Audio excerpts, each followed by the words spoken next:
You know those videos where somebody will say, I ate like The Rock for 24 hours, or I trained like Wolverine all day, or I worked out like a Navy SEAL, and here's what happened. And actually what happens is that they eat a lot of pancakes, they go to the gym as normal, and when they realise that Navy SEALs can do some jogging, they skip that part and nothing else happens. I'm doing one of those videos.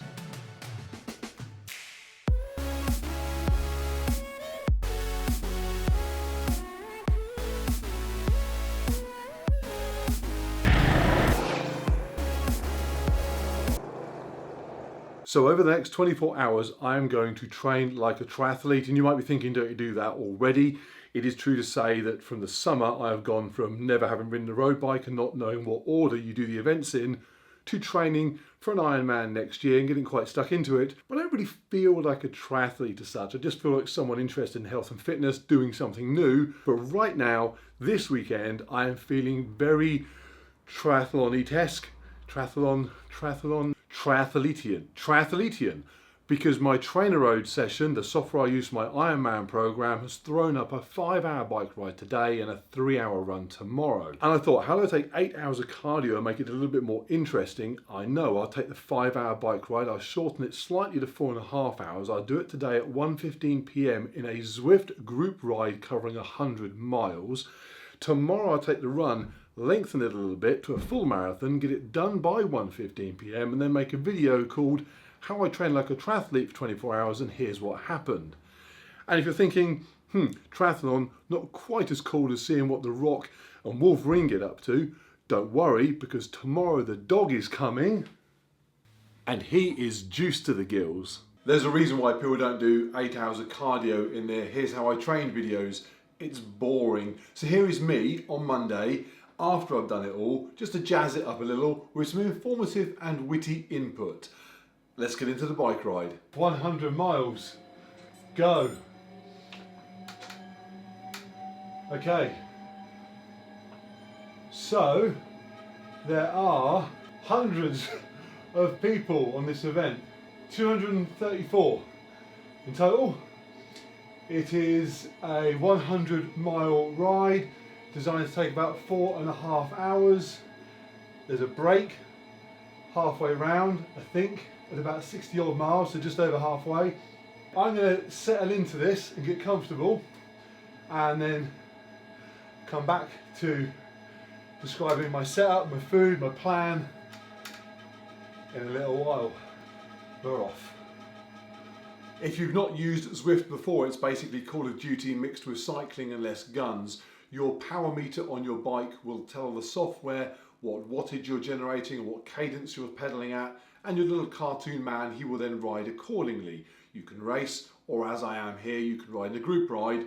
The idea is you stay near the group leader. He's one with the big yellow beacon over his head. If you stay within the pack, you'll also benefit from going faster than your wattage would normally let you go, because you benefit from the drafting effect, just like in real life. So rule number 1, do not fall outside the pack.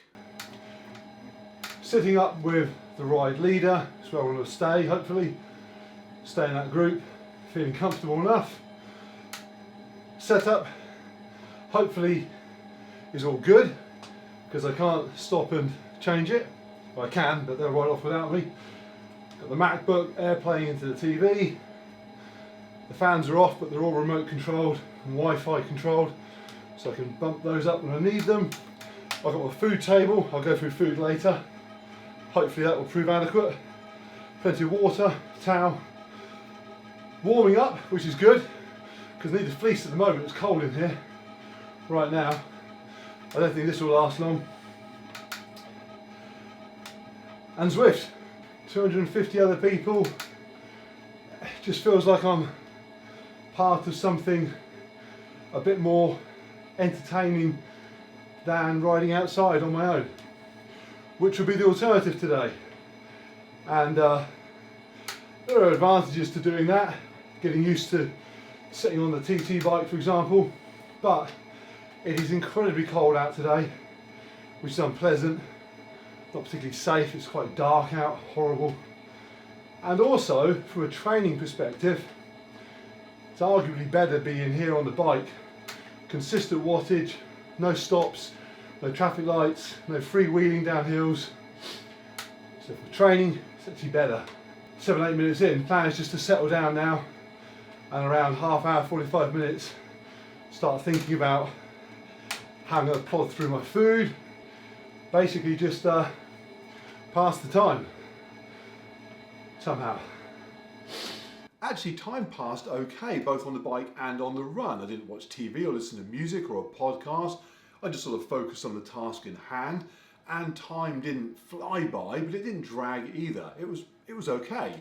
And also, if you're wondering quite how cold it is in the garage, which is why I'm in here, have a look at the steam coming off of me at 45 minutes in. And at 45 minutes, which is almost now, I start eating. So my food plan is that I burn 700 calories an hour. This is going to take a total of 3,000 calories probably for this ride. But I got on the bike having had breakfast, had oats and whey, and then an hour before I started on the bike, a bit of Greek yogurt, some frozen cranberries. So I don't need to worry about covering the whole 3,000, and I only need to cover about half of what I burn anyway. So I'm going to plan to take on around 1,100 calories, maybe 1,200 calories total. From, what have I got? I got malt loaf, little dinky malt loaves, 3 of those at about 100 calories and 20 grams of carbs each. I've got my energy drink, double portion. I'm just going to chug through across the whole event. That's probably 400 calories, 80 grams of carbs, and a bagel for half time when we're going to stop briefly, I think. About 1150 calories total. And hopefully it'll be sufficient, and drinking lots as well, obviously.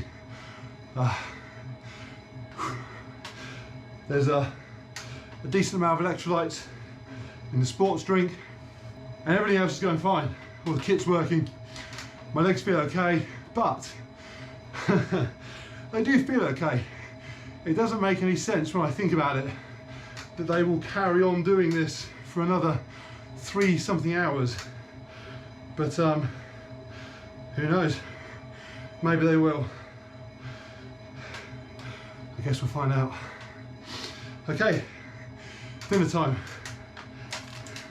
That steam coming off of me is obviously water evaporating from me. It's my fluids, and that's on top of the puddle of sweat underneath me. Seeing it in the video there, really good visual indicator of what's going on. I'll talk a bit later about the amount of fluid lost, but yeah, just as I was watching that back, it made me realise where it was all going. This is not good.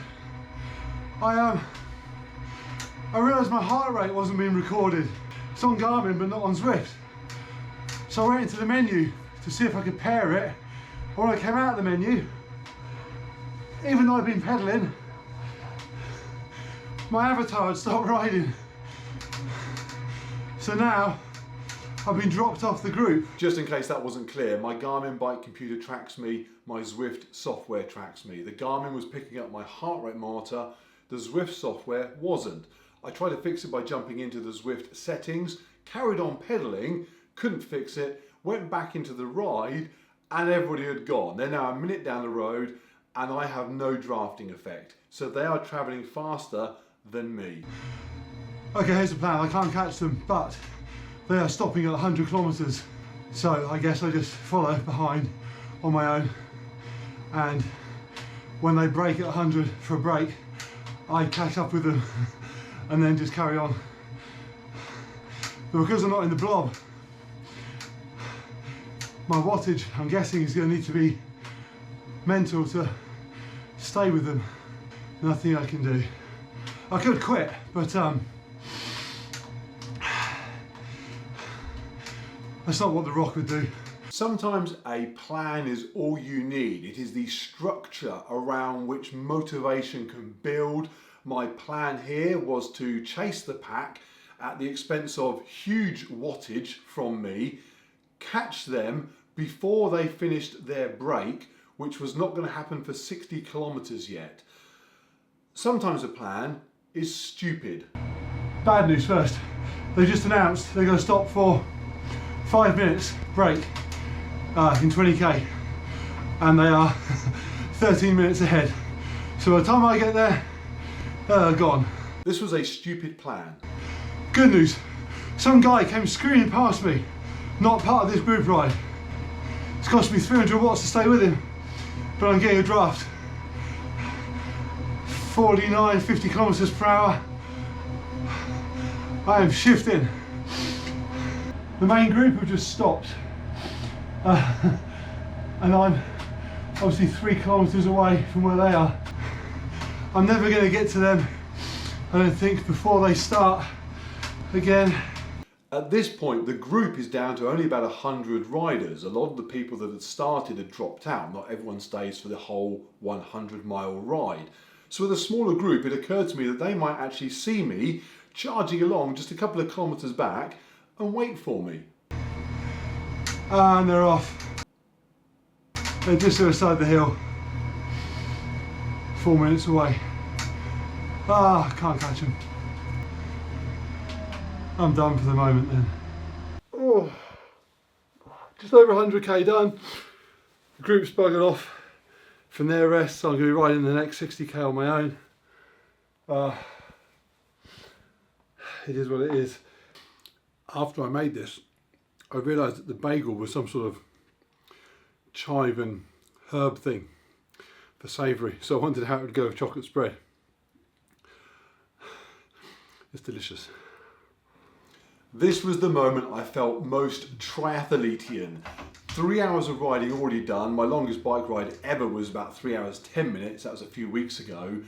I get back on the bike, a mouth full of bagel, still got almost 2 hours to go, and I felt all right. Okay, update then. It's 110 kilometers done, 50 to go. 3 hours 10 done. On my own. Never going to catch anybody, clearly. I'm going to sit at 220, 230 watts. Garmin's got me at 242 watts average for the whole thing. I feel good, I feel well fed. Malt left, bar left, loads of fluids still. Feel okay. Half a kilometre to go, almost done. A few kilometres back, the only other person still riding the route, Canadian girl, caught her up, just rode the last little bit with her. She's now buggering off. I think she's determined to not be last, which she's welcome to have that. Wow. Wow. Hey!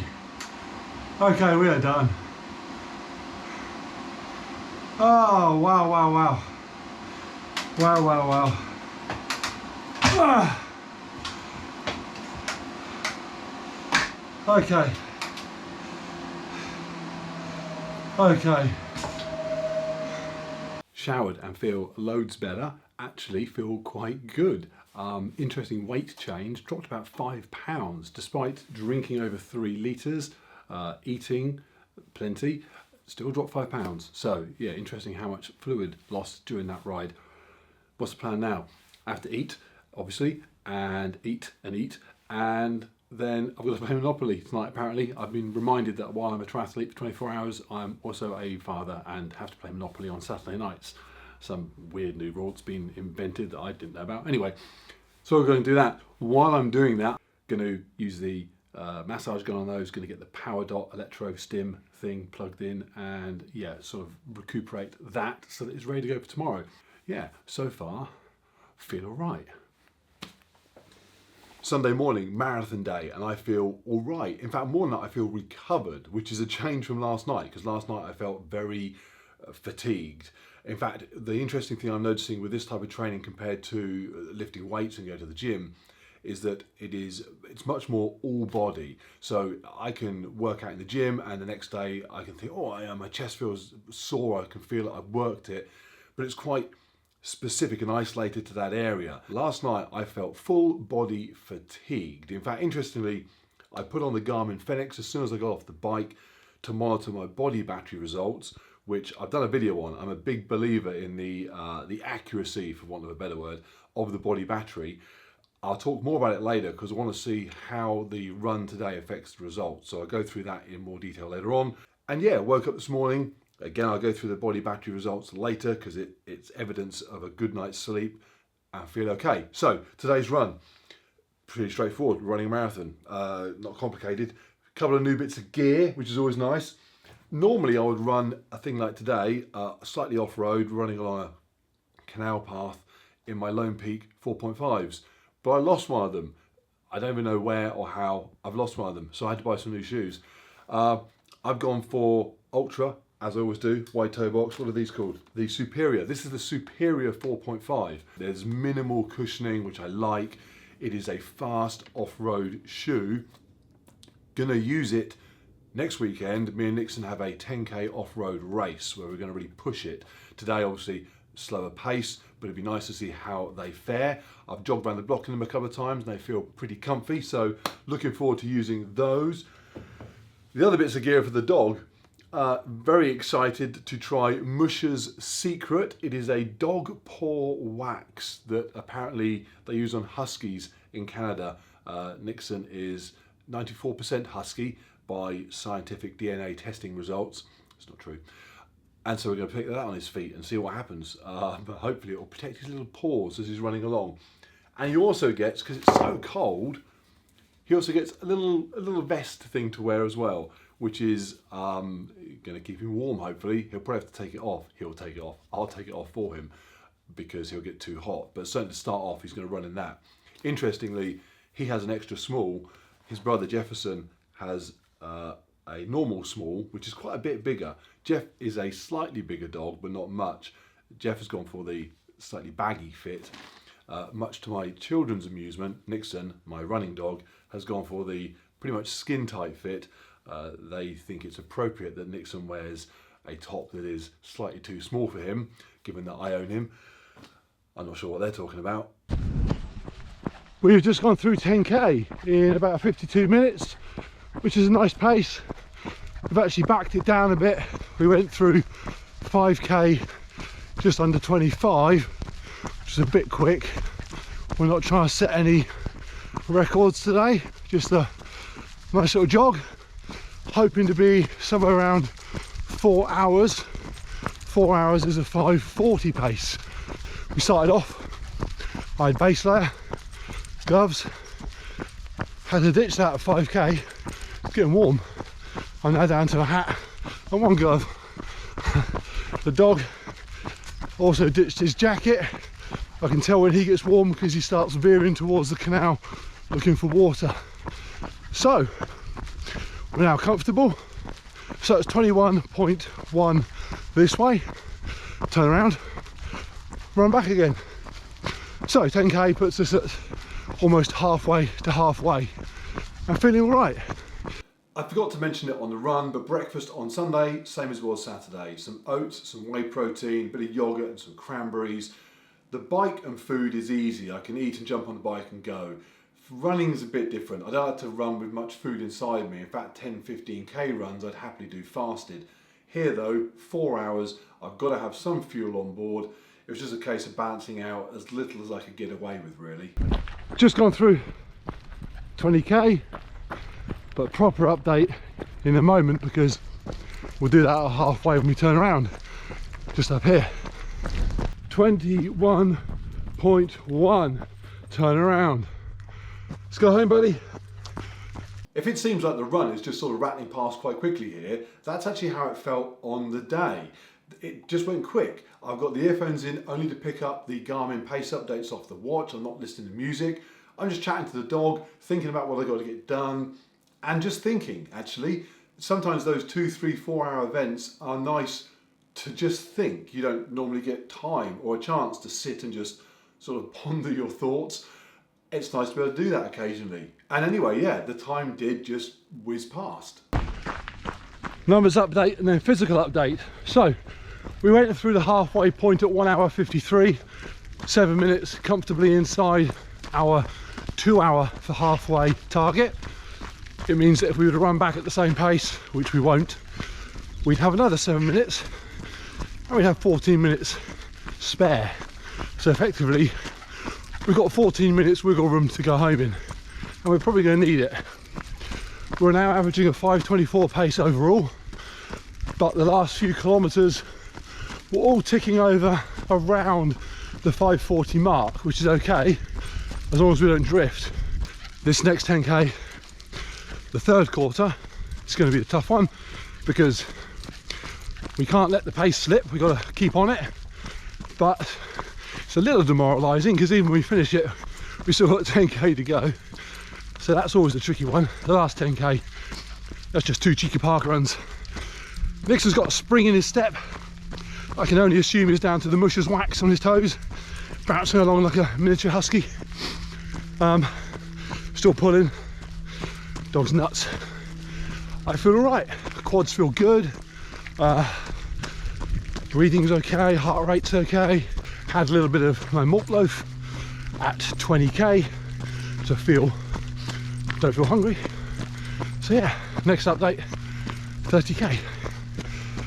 It is worth pointing out, when I talk about park runs as just sort of something quite straightforward to do, just a couple of park runs, also a unit of measurement, I have not always thought like that about a 5k run. When I started running, which was not long ago, the idea of running 5k was just, I couldn't even comprehend it. When I first did a park run at about 330 pounds of weight, which is heavy, it was a run, walk affair that took a staggeringly long length of time. So I am very well aware that a 5k run to a lot of people, as it was to me, is a challenge.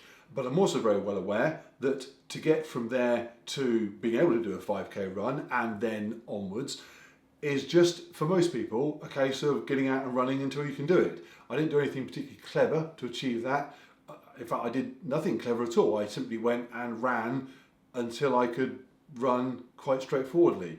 I mean, it sounds almost too good to be true, but that's all I did. 30k done, and oddly we feel good. I say oddly, normally that third quarter is the saddest of all the quarters.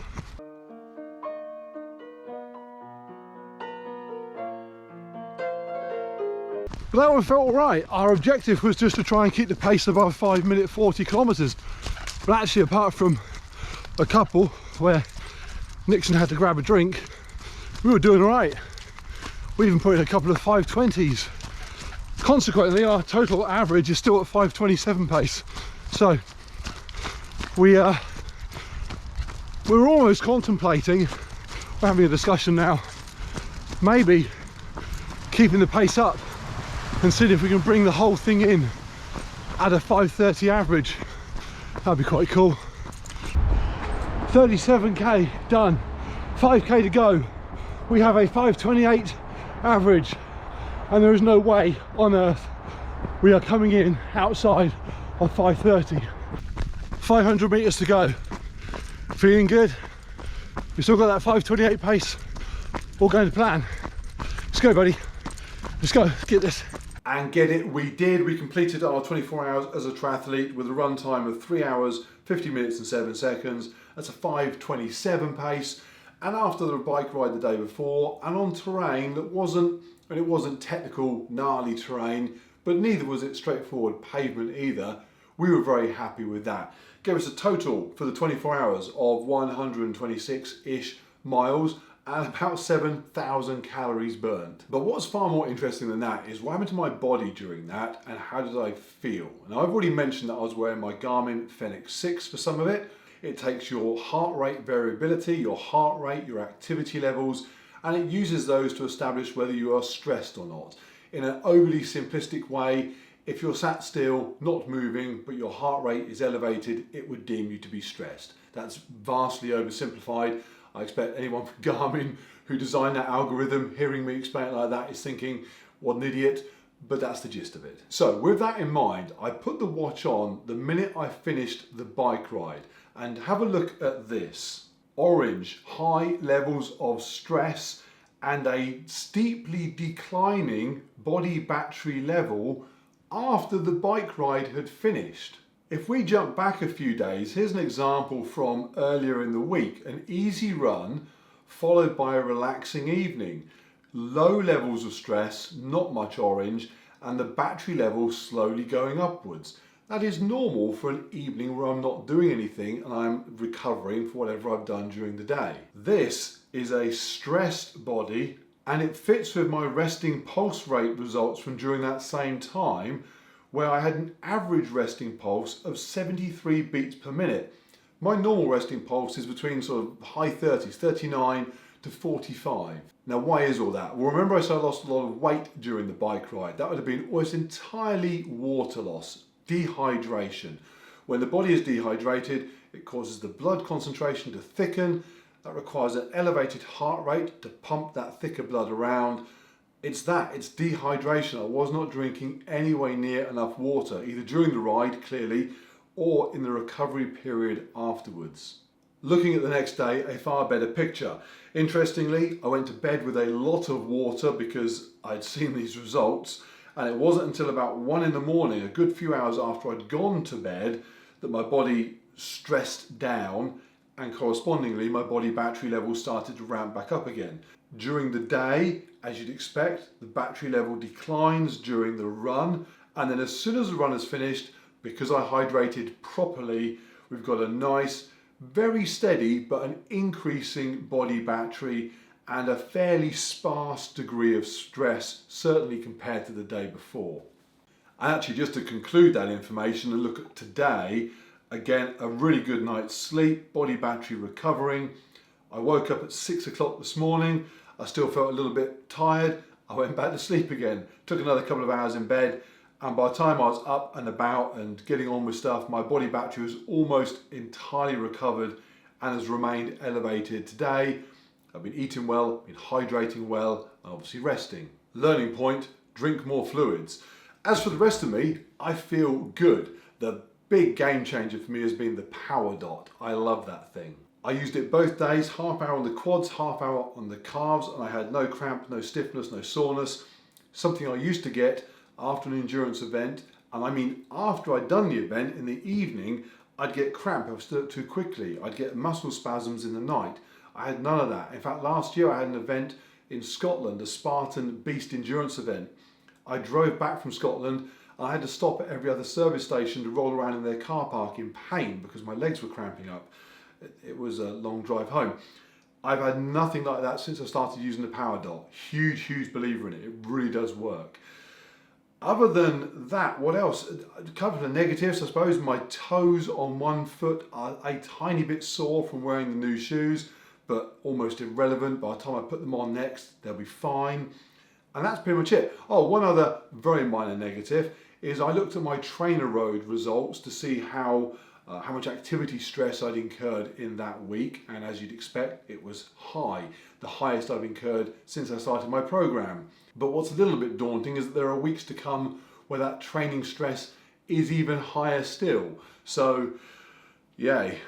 And I'm just mucking about at this, to be honest. If you're a proper triathlete doing this year in and year out, just much respect. I used to think that triathletes made a lot of fuss about nothing, jumping on a bike and in a swimming pool and then going for a jog. It's not that hard.